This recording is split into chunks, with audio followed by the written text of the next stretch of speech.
송년주일을 맞이하여 주님 앞에 나와 신령과 진정으로 한 해를 예배로 참여한 여러분 모두 위에 하나님의 축복이 함께 하시기를 주의 이름으로 축원을 드립니다. 아멘. 오늘 이 본 말씀을 중심으로 우리의 신앙 채점표라는 설교의 제목으로 함께 은혜를 나누고자 합니다. 미국식 채점 방식은 A, B, C, D, F로 표기합니다. 제가 어렸을 때는 점수를 그대로 통지표에 기재했습니다. 한때는 갑을병정으로 표기하기도 했습니다. 그러다가 우수비양가로 표기한 데도 있었습니다. 점수나 학점은 노력과 시험에 대한 결과입니다. 노력하고 공부한 데 비례해서 성적은 올라가게 되어져 있습니다. 그러나 성적과 인생은 동일하지 않다라는 것입니다. 다시 말하면 인생은 성적순이 아니라는 것입니다. 미국 대학의 경우를 보면은 입학생을 선발할 때 종합적인 선발 기준을 둡니다. 고등학교 시절의 성적표와 특별활동, 특기 등을 종합평가해서 이 학생이 우리 학교에 들어오게 되어지면은 어떤 학생으로 성장할 것이고 사회에 임하지 것인가라는 것을 생각하며 종합적인 평가를 통해서 그 학생을 받아주게 되어집니다. 운동을 잘한다든지 특별 서클 운동을 했다든지 봉사활동의 리더였다든지 하는 것이 입학 전형에 결정적인 영향을 주게 되어집니다. 미국식 전형 방법이 인격인을 양성하는 데는 참 좋은 방식이 아닌가라는 생각을 해봅니다. 우리의 신앙을 채점하는 것도 비슷합니다. 어느 한 가지만을 잘했다고 해서 신앙 점수가 올라가는 것은 결코 아닙니다. 신앙생활은 전인격적인 사건이기 때문에 한 가지만을 평가하거나 또 점수를 주기 어려울 것입니다. 예를 들면 교회 안에서는 신앙생활을 잘하는데 만점인 사람인데 예배를 잘 참석하고 기도도 열심히 하고 찬양대도 열심히 받지 않고 11조도 부지런히 합니다. 그런데 교회 밖으로 나가면 세상 사람과 다를 것이 없습니다. 할 짓 다 하고 갈 곳 다 갑니다. 이런 경우 교회 안에서의 신앙생활만으로는 만점을 줄 수가 없다라는 것입니다. 모든 성도의 신앙생활은 크게 네 가지로 분류합니다. 첫째, 개인의 신앙생활입니다. 자기 자신의 영성을 개발하고 믿음을 지켜나가는 개인 신앙생활이 아주 첫 번째 우선입니다. 둘째는 가정생활입니다. 개인의 신앙관리를 잘한다고 해도 가정생활에 실패하면 무의미한 것입니다. 가정은 신앙의 보금자리입니다. 가정 안에 주님이 늘 계시도록 가정생활에 최선을 다하고 협조하고 아내로서 남편으로서의 자녀로서의 부모로서의 모범을 보여야 한다는 것입니다. 셋째, 교회생활입니다. 교회는 성경에 비추어 교인들의 신앙 규범과 방향을 수시로 제시하게 되어집니다. 그 규범을 따르고 순종해야 바른 신앙생활을 유지하고 지속할 수가 있습니다. 다시 말하면 교회가 하라는 대로 하는 것입니다. 하지 말라는 것은 안 해야 합니다. 가자는 곳은 가야 하고 가지 말라는 것은 가서는 안 됩니다. 먹어도 된다는 것은 먹고 먹지 말라는 것은 먹어서는 안 됩니다. 그것이 교회 생활이며 바른 신앙생활입니다. 넷째, 사회생활입니다. 앞에서 말씀드린 대로 가정에서 모범적인 것이 같고 교회에서는 착실한 교인인 것 같지만 일단 사회 속으로 들어가면 도저히 구분하기 어려운 그리스도인들이 있습니다. 어느 직장인한테 들은 이야기 한 토막을 여러분에게 소개하고 싶습니다. 5년 정도 함께 일한 직원이었는데 어느 날 그가 크리스찬이었다는 것에 대해서 깜짝 놀랐다는 것입니다. 그 이유는 교인 냄새가 전혀 나지 아니했기 때문입니다. 교인으로서의 품이나 모범을 전혀 보여주지 못하기 때문에 그가 크리스찬이었다고 깜짝 놀라웠던 것입니다. 천재도 만점은 없다고 합니다. 신앙생활을 평가해서 만점을 받을 만한 사람은 하나도 없습니다. 신앙생활을 해도 그리스도인이라 할지라도 항상 흠이 없습니다. 의인은 없다니 하나도 없느니라고 성경은 분명히 말씀하고 있습니다. 우리에게는 단점도 있고 흠도 있습니다. 서로가 인정하면서 함께 지냅니다. 그러나 가장 좋은 점수의 신앙생활은 개인과 가정과 교회와 사회 안에서 일관되고 한결같은 신앙생활을 해야 한다는 것입니다. 12월은 점수의 계절입니다. 대학 입학이 점수로 결정됩니다. 직장의 승진도 종합 점수로 결정되어지는 것입니다. 지난 11월 캘리포니아 특별선거구 재조정을 위한 발의안 50이 압도적으로 통과했습니다. 그리고 금년 1년 동안 있었던 우리의 신앙생활에 채점이 되고 그리고 마무리를 잘 해야 할 줄로 압니다. 바울은 본문에서 우리의 채점이 되어야 할 4가지 사실을 밝혀주고 있습니다. 첫째로 예수 그리스도께서 내 안에 계시는가? 라는 것입니다. 본문 5절 말씀 같이 보시겠습니다. 너희는 믿음 안에 있는가? 너희 자신을 시험하고 너희 자신을 확증하라. 예수 그리스도께서 너희 안에 계신 줄을 너희가 스스로 알지 못하느냐? 그렇지 않으면 너희는 버림받은 자니라 말씀했습니다. 예수 그리스도께서 너희 안에 계시는 줄을 너희가 스스로 알지 못하느냐? 그렇지 않으면 뭐라고요? 너희는 버림받은 자니라 했습니다. 바울은 5절 앞부분에서 너희는 믿음 안에 있는가? 너희 자신을 시험하고 너희 자신을 확증하라고 했습니다. 뒷부분에서는 예수 그리스도께서 너희 안에 계신가 하고 반문하고 있습니다. 저분 정말 크리스찬 맞는가? 정말 저분 안에 예수님이 계시는가? 성령 하나님이 계시는가? 믿음이 있다는 것은 예수 그리스도가 내 안에 계신다는 것과 그분이 구주라는 것을 믿는 것입니다. 그리고 그리스도께서 내 안에 계신다는 것은 그리스도께서 나를 위해서 죽으시고 나를 위해서 살아계셨고 지금도 나와 함께 동행하시며 살고 있다는 것을 믿는 것을 믿음이라고 표현한 것입니다. 최상의 믿음은 그리스도께서 나와 함께 내 안에 계신다는 것입니다. 지금부터 영원까지 지켜 보호해 주시는 분이 만군의 여호와 하나님이심을 의심 없이 믿는 것이 진정한 믿음인 것입니다. 부모와 함께 하는 아이들은요, 겁날 것 없어요. 두려울 것 없어요. 폐원 걱정을 합니까? 먹을 것 걱정을 합니까? 이동의 걱정을 합니까? 염려할 것이 하나도 없습니다. 19살 전만 하더라도 고등학생 때만 하더라도 얼마나 성인이 되고 싶었는지 모르겠어요. 빨리 크고 싶어가지고 빨리 성인이 되고 싶어가지고 집에만 오면은 뭐예요? 교복을 벗고 사복을 입어가지고 극장도 가려고 하고 아니 갔지요? 갔습니다. 안 그런 척 하면서 갔어요. 총학생 회장이면서도 안 그런 척 하면서 갔어요. 빨리 어른이 되고 싶은 마음이 우리 모두의 마음입니다. 아이들은요 혼자 있으면 겁날 것이 없어요. 그런데 반면에 또 염려되는 것이 많이 있습니다. 부모가 외출할 때면요 아이들은요 걱정하고 염려합니다. 혼자 있는 것이 무섭고 두려운 거예요. 사실 부모가 자녀를 떠나서 어디에 있겠어요? 직장에 나갔다든지 아니면은 한인타운에서 일 보고 돌아올 것입니다. 그러나 없으면 걱정하고 염려하는 것입니다. 특별히 미국 법에는 13살 이하는 혼자 둘 수가 없는 것입니다. 마찬가지입니다. 주님은 온 우주에 어느 곳에 살아 계십니다. 우주는 하나님이 지으셨고 땅도 하나님이 만드셨음을 우리는 의심 없이 믿습니다. 그러나 그 주님이 내 안에 계시고 내가 주님 안에 있다는 믿음이 없으면 우리는 불안하고 염려하게 되는 것입니다. 그래서 예수님은 쟤를 향하여 말합니다. 왜 염려하느냐? 왜 걱정하느냐? 말씀하십니다.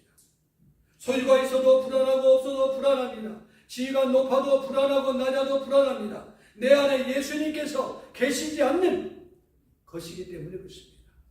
내 안에 예수님이 계시다는 확신과 믿음이 있는 사람에게는 죽음도 두려워하지 않는 줄로 믿습니다. 둘째로 내가 바로 살고 있는가라는 것입니다. 본문 7절 말씀을 봅니다. 우리가 하나님께서 너희로 악을 조금도 행하지 아니하게 하시기를 구하노니 이는 우리가 옳은 자임을 나타내고자 함이 아니라 오직 우리는 버림받은 자 같을지라도 너희는 선을 행하게 하고자 함이라고 했습니다. 7절은 3가지를 교훈하고 있습니다. 첫째, 하나님이 우리로 악을 행하지 않도록 도와주시고 힘을 주셔야 된다는 것이고, 둘째, 그 누구도 자기가 옳다는 것을 자랑하고 나타낼 수 없다는 것이고, 셋째는 선을 행해야 한다는 것입니다. 한마디로 7절은 바로 사는 사람이 지녀야 할 태도를 밝혀주고 있습니다. 바로 산다는 것은 결코 쉬운 일이 아닙니다. 하얀 종이 위에 선을 긋는다는 것은 쉬운 것이 아닙니다. 대충 아무렇게나 선을 긋는 것은 쉬운 일입니다. 그러나 바른 곡선을 긋는 것은 어려운 것입니다. 인생도 마찬가지입니다. 아무렇게나 살고 신앙생활과 교회생활을 아무렇게나 하기는 쉽습니다. 신앙생활 쉬워요. 내 멋대로 살면 되니까. 교회생활이나 세상생활이나 똑같아요. 그냥 살면 쉬운 거예요. 그러나 바로 믿고 바로 사는 것은 종의 직선을 긋는 것보다 더더욱 어렵고 힘든 것입니다. 그래서 바로 사는 사람 옆에는 덕보는 사람이 항상 많아요. 예수님이 아니었다면 한번 들었다 놓을 건데도 예수님 때문에 참고 구렁이 담는 넘어갑니다. 그러기에 성경은 선을 행함으로 의로워지거나 구원을 받을 수 없다라고 성경은 분명히 말씀하고 있습니다. 성경이 말하는 구원의 조건은 무엇입니까? 믿음입니다. 그러나 구원받은 사람에게는 거기에 합당한 생활이 요구됩니다. 그것은 바로 행위입니다. 구원은 믿음으로 받지만 행위는 믿음의 열매인 것입니다. 예수 믿고 난 다음에 우리의 삶이 달라져야 하는 것입니다. 왜요? 우리는 크리스찬이기 때문에. 하늘을 돌아보면서 우리는 어떤 모습으로 달라져가고 변하고 있는가를 뒤돌아보아야 할 필요성이 있습니다. 학교에 입학하고 학생이 되고 나면 무엇을 철저히 지켜야 합니까? 학칙을 철저히 지켜야 합니다. 여러분, 죄를 짓고 감옥에 가도 뭐가 있어요? 규칙이 있어요. 가면은요, 얼마나 암기가 많은지 몰라요. 왜? 그 안에서, 감옥 안에서 지켜야 할 것들이 많기 때문에. 군대에 가면은요, 암기사항이 얼마나 많은지 몰라요. 달달 외워야 되니까. 지켜야 할 것들이 많기 때문에. 젊은이가 군에 입대하기 전까지는요, 제멋대로 살아도 되지만 훈련소에 입소하고 나면 어림도 없습니다. 정한 시간에 일어나고 자기 싫어도 자야 합니다. 정한 시간에 먹고 모이고 쉬어야 합니다. 예수 안 믿고 지옥 갈 사람은요, 성경대로 살 필요가 없습니다. 교육법 따라서 살 필요도 없습니다. 그러나 예수 믿고 예수의 군사가 된 사람은 그 법을 따르지 않으면 안 되는 것입니다. 바로 살고 선을 행해야 될 이유가 바로 여기에 있다는 것입니다. 저와 여러분은 크리스찬이고 지구라는 땅을 딛고 살지만은 천국의 백성이라고 우리는 스스로 말합니다. 믿음의 자녀다운 삶을 한 해 동안 살아왔는지 한번 뒤돌아보면서 새해는 좀 더 발전된 모습으로 한 해의 문을 여는 저와 여러분이 되기를 진정 축복합니다. 셋째로, 내가 진리를 위해서 살았는가라는 것입니다. 8절 말씀을 함께 합니다. 우리는 진리를 거스려 아무것도 할 수 없고 오직 진리를 위할 뿐이니라고 말씀하고 있습니다. 본문 8절은 두 가지를 교훈합니다. 첫째, 진리를 거스리면 아무것도 되는 것이 없다라는 것입니다. 진리는 예수 그리스도이십니다. 진리이신 예수 그리스도를 거스리는 것은 진리에 대한 도전이라는 말입니다. 진리이신 그리스도를 거역할 수 있느냐 하는 질문은요, 10,000개의 달걀을 던져야 그리스도 천문대를 무너뜨릴 수 있을까라는 질문. 정말 어리석은 질문이죠. 도전이 불가능한 것입니다. 예를 들면요, 미국의 미시간 호수, 캐나다의 온타리오 호수의 물을 다 퍼내고 바닥을 드러낼 수 있습니까? 없습니까? 네? 없어요. 드러낼 수 있습니다. 퍼내면 퍼내져요. 그렇죠? 퍼낼 수 있어요. 지구가 더 크기 때문에. 그러나 태평양이나 대서양의 물을 다 퍼내고 바닥을 드러낼 수 있습니까? 없습니까? 그건 절대적으로 없습니다. 왜요? 육지보다 바다가 넓고 크기 때문에 지구가 넘쳐버려요. 넘쳐도 바다는 안 줄어들어요. 참고하시기 바랍니다. 그러니까 하다가 물로 퍼내시기 바랍니다. 누가 진리를 거스를 수 있느냐는 것입니다. 누가 예수님께 싸움을 걸 수 있겠습니까? 싸움을 걸었던 구약의 모든 열국들이 한결같이 무너졌습니다. 무신론자 볼테르도 죽었습니다. 천황이라고 지칭하는 일본의 국왕도 죽었습니다. 진리를 거스리면 안 된다는 말입니다. 둘째, 진리를 위해서 살아야 한다는 것입니다. 진리를 위해서 산다는 것은 예수님을 위해서 산다라는 것입니다. 예수님을 위해 산다는 것은 예수님을 높이고 섬기고 순종한다는 것을 의미합니다. 그러니까 믿음이 좋다는 것은 나보다 예수님을 더 소중하게 여기는 것입니다. 내 일보다 주님의 일에 우선권을 두는 것입니다. 내 뜻보다 주님의 뜻을 더 받들고 순종하는 것이 진리로 사는 것입니다. 주님의 뜻을 더 받들고 순종하는 것이 진리요. 이것이 바로 믿음입니다. 그런 생활이 점수를 높이는 생활이다라는 것입니다. 오늘 이 아침에 주의를 지키는 것도 세상에 많은 유혹도 가야 할 것도 누릴 것도 많이 있지만 오늘 하루 주님의 날 11시 예배드리는 것을 최우선으로 시간의 우선권을 두었기 때문에 이 자리에 나와 신령과 진정으로 예배를 드리게 된 줄로 믿습니다. 네. 마지막 네 번째는요. 내가 평안한가? 내가 신앙생활하면서 평안한가? 11절 말씀 보면 이렇게 나옵니다. 형제들아 기뻐하라 온전하게 되며 위로를 받으며 마음을 같이하며 평안할지어다. 또 사랑과 평강의 하나님이 너희와 함께 계시리라고 말씀하고 있습니다. 11절은 신앙생활을 제대로 하고 있는 삶의 속에서 드러나는 것이 무엇입니까? 평안이라는 거예요. 예수 믿고 첫 번째 주시는 축복이 무엇인가? 평안이에요. 예수 믿고 기쁘고 즐겁고 위로가 되고 평안이 있는가라는 것입니다. 나의 신앙이 몇 점이가 되는 것은요. 신앙생활의 결과로 결정되는 것입니다. 다시 말하면 답안지를 놓고 채점표를 만드는 것입니다. 믿는다는 것은 즐거운 일입니다. 믿는다는 것은 평안한 것입니다. 그래서 예수 믿고 첫 번째 받는 축복이 평안입니다. 예수님이 부활하고 첫 번째 주신 말씀도 너희에게 무엇이 있을지어다?